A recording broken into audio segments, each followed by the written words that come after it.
তো নমস্কাৰ। তো আকৌ এবাৰ দৈত্যৰূপী জানুৱাৰ বুলি এচাম লোকে নিজক নিজে পৰিচয় কৰাই দিলে আৰু কিমান এনেদৰে পৰিচয় কৰাই থাকিব আৰু কিমান চিকাৰ হৈ থাকিব। সিদিনা কিমান দিন হৈছে সিদিনা আমি এটা হেছটেগ ইউজ কৰি আছিলোঁ, জাষ্টিছ ফৰ সনাতন ডেকা। আজি আকৌ এটা নতুন hashtag, justice for Debashish Gogoi. আৰু কোন ওলাব নেক্সট আৰু কাক লিখিম হেছটেগ জাষ্টিছ ফৰ অমুক তমুক অমুক তমুক। সময়বোৰ যিমান আগুৱাই গৈছে, বিজ্ঞানো সিমান আগুৱাই গৈছে বৰ্তমান সময়ত, কিন্তু এতিয়াও এই এচাম দৈত্যৰূপী জানুৱাৰৰ মনবোৰ কিয় ভাল হোৱা নাই, সিহঁতৰ সময়বোৰ কিয় আগবাঢ়া নাই। মানুহে ইচ্ছা কৰিলে এজনে আনজনক হত্যা কৰিব পাৰে বৰ্তমান সময়ত। যদি এনেকুৱাই হয় তেনেহ'লে ভৱিষ্যতলৈ কি হ'ব? মোৰ খং উঠিছে কাৰোবাৰ ওপৰত, মই মাৰি দিছোঁ তাক, সি মৰি থাকিল। আৰু যিটো হ'বলৈ গৈ আছে ভৱিষ্যতলৈ, আচলতে এনেকুৱা ধৰণৰ ঘটনাৰ প্ৰকৃত দোষী কোন জানে? আমাৰ দেশৰ ন্যায় ব্যৱস্থা। যদি আমাৰ দেশত উন্নতমানৰ ন্যায় ব্যৱস্থা থাকিল হয় এনেবোৰ ঘটনাৰ ওপৰত, তেতিয়াহ'লে এনেবোৰ ঘটনা কেতিয়াবাই বন্ধ হ'ল হয়, বহুত যুগৰ আগতেই বন্ধ হ'ল হয়। কিন্তু আমাৰ দেশত নাই। থাৰ্ড ক্লাছ কিছুমান ল' আছে, কিছুমান নিয়ম আছে, যাৰ ফলত এনেকুৱা ঘটনা ঘটিয়েই আছে। দোষীয়ে বিন্দাছ অপৰাধ কৰিছে আৰু মুক্ত মনে তাৰপাছত আকাশৰ তলত ঘূৰি ফুৰিছে। ভুক্তভোগীয়ে কান্দি আছে আৰু এনেকুৱা ঘটনা হৈয়ে আছে। তো কিয় আমাৰ দেশৰ চৰকাৰে বা আমাৰ দেশৰ আইন ব্যৱস্থাই একো একশ্যন নলয় এনেকুৱা ধৰণৰ ঘটনাৰ ওপৰত?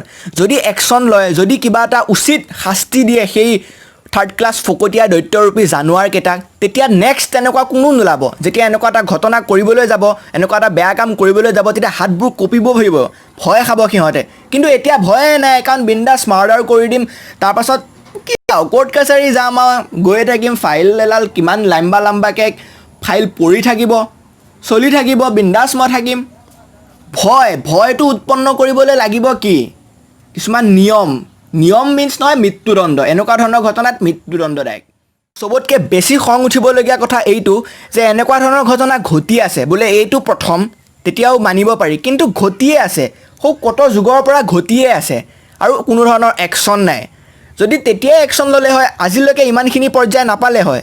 কিন্তু যেতিয়া হত্যা কৰাৰ পাছতো এনেদৰে অপৰাধীয়ে হাত দেখাব পাৰে, মই জিকি আহিছোঁ বুলি, দেখিছ মই মানুহ মাৰি আহিছোঁ বুলি, তো ভাবি চাওক ইয়াতকৈ আৰু লাজৰ কথা কি হ'ব পাৰে।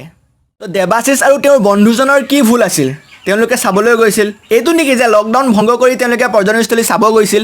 এতিয়া লকডাউনৰ কথা ক'ম, এতিয়া ক'বলৈ বেয়া লাগে, লকডাউন নামত LOCKDOWN চলি আছে, হৈ আছে, কিন্তু কামত একো নাই।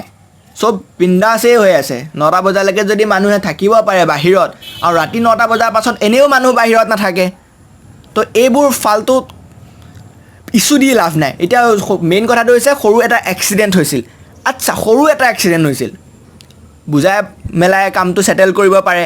তোমালোক কোন তেওঁলোকক এনেকৈ মৰিয়াই হত্যা কৰিবলৈ? হু আৰ ইউ? তো শেষত আকৌ এবাৰ সেই ৰিকুৱেষ্টে কৰিব পাৰিম আৰু আমাৰ দেশৰ ন্যায় ব্যৱস্থাক বা আমাৰ দেশৰ চৰকাৰক, তো প্লিজ এনেকুৱা ধৰণৰ ঘটনাক লৈ পিনে ষ্ট্ৰিক্ট ৰুল কিছুমান এড কৰক। ষ্টপ মব লাইঞ্চিং। আৰু কেতিয়া ষ্টপ হ'ব? যেতিয়া আপোনালোকে ষ্ট্ৰিক্ট ৰুল এড কৰিব, আৰু ষ্ট্ৰিক্ট ৰুল মিনছ মৃত্যুদণ্ড। এনেকুৱা ধৰণৰ ঘটনাৰ হত্যাকাৰীয়ে কেৱল মৃত্যুদণ্ড পোৱাটোৱেই যোগ্য, কাৰণ তেওঁ এজন মানুহক এনেদৰে মৰিয়াই হত্যা কৰিছে, ইমান কষ্ট দি পিনে তেওঁক মাৰিছে। এতিয়া আপোনালোকে ইমান কষ্ট দিও মাৰিব নালাগে, জাষ্ট এটা শ্বট, হেডশ্বট বা হেং, ইমান কষ্ট পায়ো নমৰে, বিন্দাছ মৰিব। দেৱাশিষৰ আত্মাই ন্যায় পায়নে নাপায় নাজানো, কাৰণ দেশৰ আইন ব্যৱস্থাৰ ওপৰত বিশ্বাস নাইকিয়া হৈ গৈছে এনেকুৱা ধৰণৰ ঘটনা কাৰণ হৈয়ে আছে যেতিয়া। চ' এটাই কামনা কৰোঁ, তেওঁৰ আত্মাই যাতে শান্তি লাভ কৰক, চিৰশান্তি লাভ কৰক, য'তেই আছে কুশলে থাকক, ভালে থাকক, আৰু এনেকুৱা ধৰণৰ ঘটনা নহওক বুলি আকৌবাৰ সেই প্ৰাৰ্থনাই কৰিব পাৰিম। তাতকৈ ওপৰ একো কৰিব নোৱাৰোঁ, আপোনালোকেই কৰিব পাৰিব।